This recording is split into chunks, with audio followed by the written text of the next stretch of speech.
ఉమ్మడి నిజామాబాద్ జిల్లాలో అవిశ్వాస తీర్మానాలు జోరందుకున్నాయి. నిన్న ఆర్మూర్ మున్సిపల్ చైర్పర్సన్ పై కౌన్సిలర్లు పెట్టిన అవిశ్వాసం నెగ్గింది.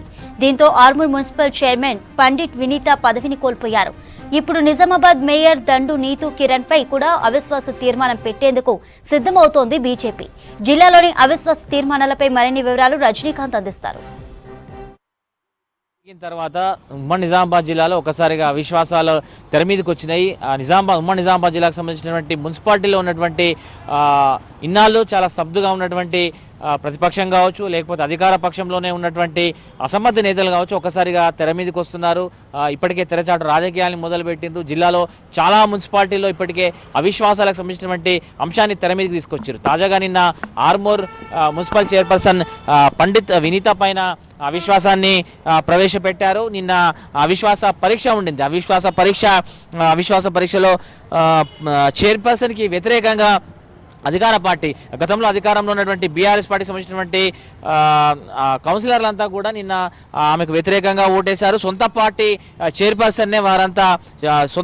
చైర్పర్సన్ పై అవిశ్వాసాన్ని ప్రకటించి నిన్న అవిశ్వాసంలో నెగ్గారు. సో నిన్న ఆర్మూర్ మున్సిపల్ చైర్పర్సన్ పండిత్ వినీతకు సంబంధించినటువంటి చైర్పర్సన్ పదవి నిన్న ఊడిపోయింది.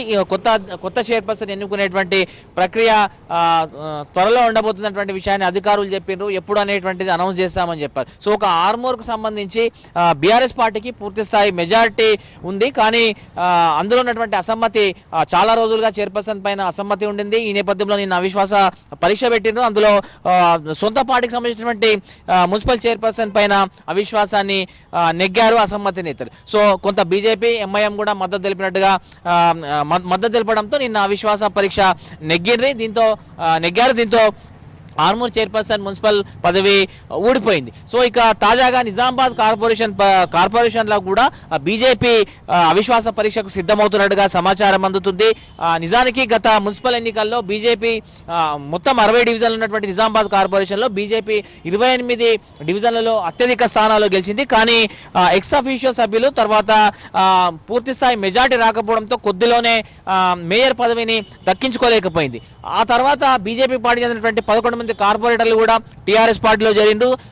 బీజేపీ 28 స్థానాలతో మొదటి ప్లేస్లో ఉంటే ఆ తర్వాత ఎంఐఎం 17 స్థానాలు, బీఆర్ఎస్ పార్టీ 13 స్థానాలు నెగ్గింది. కాంగ్రెస్ పార్టీ రెండు డివిజన్లకి, మొత్తం 60 డివిజన్లకు గాను బీజేపీ లార్జెస్ట్ పార్టీగా అవతరించింది. కానీ ఎక్స్ అఫీషియో సభ్యుల సంఖ్య సరిపోకపోవడంతో మేయర్ పదవిని దక్కించుకోలేకపోయింది. కానీ తాజాగా నిజామాబాద్ అర్బన్ ఎమ్మెల్యేగా బీజేపీ తరఫున ధన్పాల్ సూర్యనారాయణ నెగ్గారు. దాంతోపాటు రాష్ట్రంలోనూ బీఆర్ఎస్ పార్టీ అధికారం కోల్పోయింది, కాంగ్రెస్ పార్టీ అధికారంలోకి వచ్చింది. సో ఈ నేపథ్యంలో ఒకసారిగా మేయర్ పైన అవిశ్వాసాన్ని పెట్టేందుకు రంగం సిద్ధం చేస్తున్నారు. త్వరలో పార్లమెంట్ ఎన్నికలు ఉన్నాయి కాబట్టి ఎంపీ అరవింద్ కూడా నిజామాబాద్ మేయర్ పదవిని ఎట్టి పరిస్థితుల్లో దక్కించుకోవాలనేటువంటి చాలా సీరియస్ గా ఉన్నట్టుగా సమాచారం అందుతుంది. ఇప్పటికే పార్టీ శ్రేణులకు ఆ రకమైనటువంటి మెసేజ్ ని కూడా అందించారు. ఇటీవల బీజేపీ నుంచి బీఆర్ఎస్ లో చేరిన 4 కార్పొరేటర్లు తిరిగి బీజేపీ పార్టీలో చేరిండ్రు.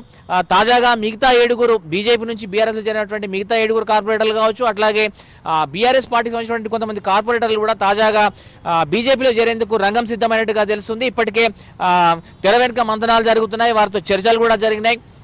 బీజేపీ లార్జెస్ట్ పార్టీగా అవతరించేటువంటి అవకాశం కనిపిస్తుంది. ఈ నేపథ్యంలో ఒక్కసారిగా మేయర్ పైన అవిశ్వాసానికి సిద్ధమైనట్టుగా తెలుస్తుంది.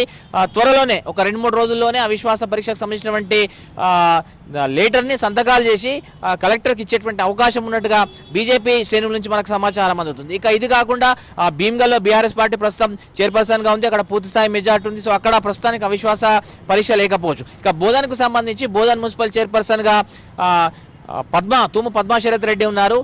కానీ ఆమె ఇటీవలే కాంగ్రెస్ పార్టీలో చేరిండ్రు. సో ఆమెకు దాదాపు 7 కౌన్సిలర్లు కూడా మద్దతు ఇస్తున్నారు. ఒకవైపు కాంగ్రెస్ పార్టీకి కూడా సభ్యులు ఉన్నారు. సో ఈ నేపథ్యంలో బోధన్లో అయితే ఇప్పటికిప్పుడు అవిశ్వాస పరీక్ష పెట్టేటువంటి అవకాశం కనిపిస్తలేదు. ప్రస్తుతం కాంగ్రెస్ సంబంధించినటువంటి బీఆర్ఎస్ నుంచి కాంగ్రెస్ జరిగినటువంటి తుమ్ము పద్మా శరత్ రెడ్డి చైర్పర్సన్ గా కొనసాగుతున్నారు. కంటిన్యూ అయ్యేటువంటి అవకాశం కనిపిస్తుంది. ఎల్లారెడ్డి కూడా త్వరలోనే అవిశ్వాసం పెట్టే ఎల్లారెడ్డి మున్సిపాలిటీలో కూడా అవిశ్వాసం పెట్టేటువంటి అవకాశం కనిపిస్తుంది. ఇక అత్యంత కీలకంగా ఉన్నటువంటి కామారెడ్డి మున్సిపాలిటీకి సంబంధించి కూడా అవిశ్వాస పరీక్ష ఉండబోతున్నటువంటి విషయాన్ని చెప్తున్నారు. ఇప్పటికే అక్కడ మున్సిపల్ చైర్పర్సన్ ఉన్నటువంటి జాహ్నవి పైన కొంతమంది కౌన్సిలర్లు తీవ్ర అసహనాన్ని, అసంతృప్తిని వ్యక్తం చేస్తున్నారు. ఇప్పుడు మొత్తం మీద నిజామాబాద్ జిల్లాలో అవిశ్వాసాల రాజకీయం అయితే ప్రస్తుతం వాడివేడిగా జరుగుతున్నటువంటి పరిస్థితి కనిపిస్తుంది. కెమెరా పర్సన్ రాజేష్తో రజనీకాంత్, V6 న్యూస్, ఉమ్మడి నిజామాబాద్ జిల్లా.